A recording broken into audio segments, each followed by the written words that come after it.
turned to Casey down at the end of the table and said, Bill, what about that? Well, of course, Bill didn't know diddly squat. So the president said, you guys go back and sort it out. In the meantime, I had called Ed Martin, the 6th Fleet Commander. I said, load those planes up, because I was going to do the strike at first light. I wanted to make sure they got a proper send-off to Mecca. I didn't want them to miss that opportunity. So Reagan said, go back and sort it out. Next day, he come back, sort it out.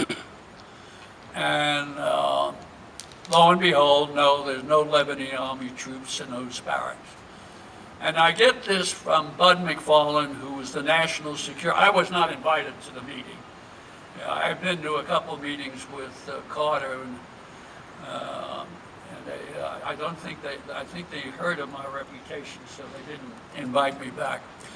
Anyway, there we go. So this time, Bud tells me Weinberger starts waving his arms wildly. If we go ahead with this strike, and by the time I had the planes loaded again, we're all ready to go.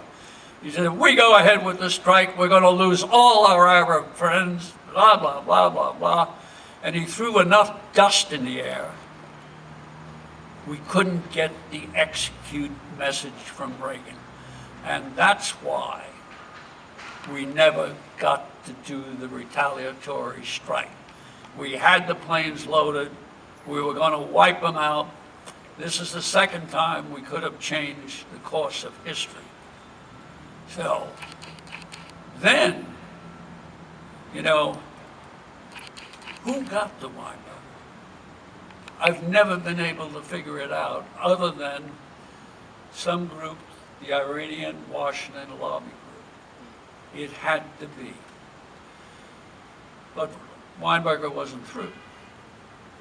You know, the French lost 58 military personnel in comparable truck bombing, same day, 23 October.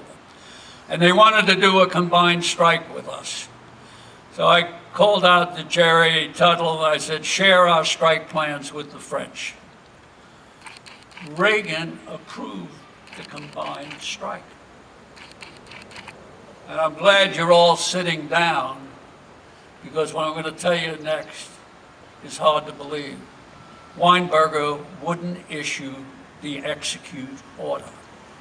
I personally talked to George Shultz, the Secretary of State, Bud McFarlane, the National Security Advisor.